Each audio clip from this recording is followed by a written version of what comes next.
नमस्कार मित्रांनो. तर मित्रांनो, आजच्या व्हिडिओमध्ये आपण जे गृह विभागामध्ये वेगवेगळ्या पदानुसार जे कर्मचारी काम करत असतात त्यांना वेतन श्रेणी किती असते किंवा त्यांना पगार किती असतो, या व्हिडिओमध्ये आपण सविस्तररित्या जाणून घेणार आहोत. तर चला तर हा व्हिडिओला सुरुवात करूयात.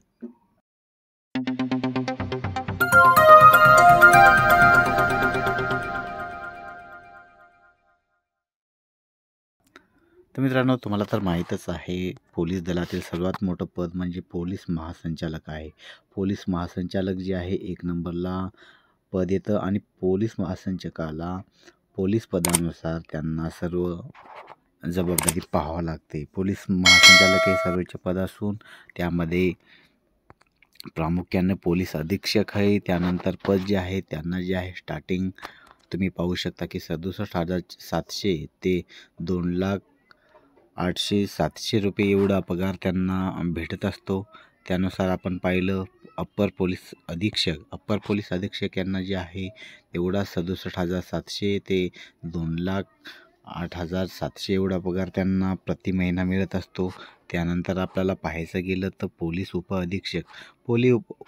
उपअधीक्षक जे आहे मित्रांनो 56,100 ते 1,77,500 एवढा त्यांना पगार मिळत असतो.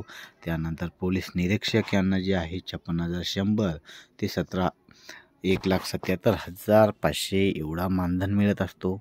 त्यानंतर सहाय्यक पोलीस निरीक्षक जे आहे त्यांना 9,300 मायनस 34,800 प्लस 4,400 अशा पद्धतीनं मिळून त्यांना एक आय थिंक 46,000-47,000 एवढा पगार मिळत असतो.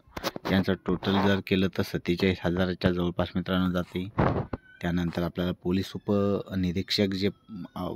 उपनिरीक्षक जे असतात, अर्थातच त्याला आपण PSI असं म्हणत असतो. PSI यांना जे आहे पगार जे आहे 41,800 स्टार्टिंग, नंतर त्यांच्या आपल्या एक्सपिरियन्सनुसार 1,32,300 एवढा पगार त्यांना लास्ट जात असतो.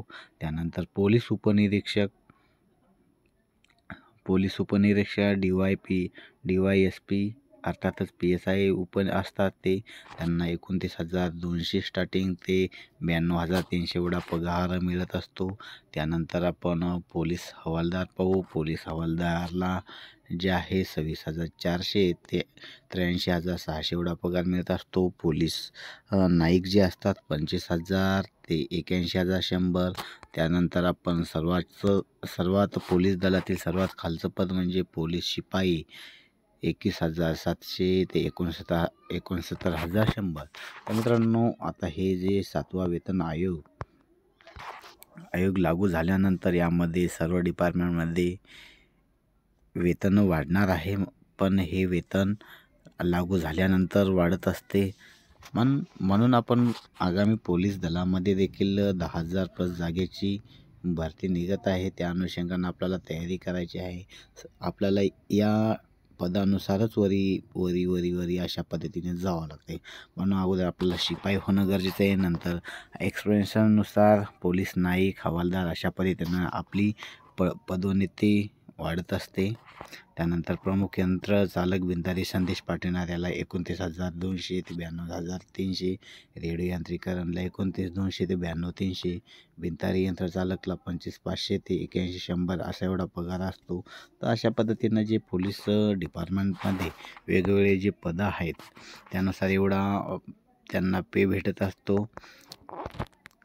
हे महत्त्वाचं आहे की माहीत असणं गरजेचं आहे. आता जे गृह विभागामध्ये जे चपराशी म्हणून कामं करतात त्यांना स्टार्टिंग 16,600 ते 52,400 पर्यंत पगार मिळत असतो. स्वीपर असतात, त्याच्यामध्ये मग मेस स्टाफ असतात, त्याच्यामध्ये स्वयंपाक करणारे असतात, टेलर असतात, वैद्यकीय अधिकारी असतात, मिस्त्रीक असतात, कक्षसेविक असतात, ट्रेसर असतात. सफाई कामगारांनासुद्धा या ठिकाणी बऱ्यापैकी 15,000 ते 47,600 पर्यंत पगार आहे.